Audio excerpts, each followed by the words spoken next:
31 আমার প্রোগ্রামটা ক্যান্সেল হয়ে যায়, যেই কারণে আমি ঘরেই চুপচাপ শুয়েছিলাম, ফোন ঘাঁটছিলাম। আর এত ঠান্ডা পড়েছে, হঠাৎ করে আমার বর বলল যে, "একটু রেডি হয়ে নাও, তোমাকে নিয়ে বেরোবো।" এদিকে দেখো, আমি এদিকে রেডি হবো, মানে রেডি হচ্ছি দেখে শিরোর প্রচণ্ড মন খারাপ হয়ে গেছে। ওর মন খারাপ হয়ে চুপ করে বসে রয়েছে। আর আমাদের এখানে পাড়াতে পিকনিক হচ্ছিল, তাই আমাদেরকে জিজ্ঞাসা করছিল যে, "তোমরা কেন করলে না?" তা আমি বললাম যে, "না, আমার ভালো লাগছিল না, আর প্রচণ্ড ঠান্ডাও পড়েছে, সেদিন আমার ঘর থেকে বেরোতে ইচ্ছা করছিল না।" তাই যাই হোক, বর বলাতে একটুখানি বাইরে বেরিয়েছি। আর দেখো, পেছনে রয়েছে ওর এক বন্ধু আর বন্ধুর বর। তো যাই হোক, আমরা সবাই মিলে একটুখানি বেরোচ্ছি। ও আমাকে বলল যে, সামনে একটা মাঠ আছে, সেই মাঠে ওখানে অনেক প্রচুর বাজি ফাটানো হয়, সেগুলো তুমি ভিডিও করতে পারবে।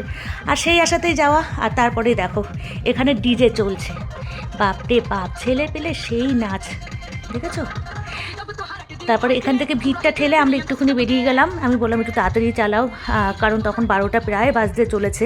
আমি কতক্ষণে দেখব ভিডিওটা, মানে ভিডিও করব আর কি, বাজি ফাটানোটা দেখব। ও মা! তারপর যাওয়ার পরে দেখি কিছুই না, পুরো ফাঁকা মাঠ, মাঠে একটা লোকও ছিল না।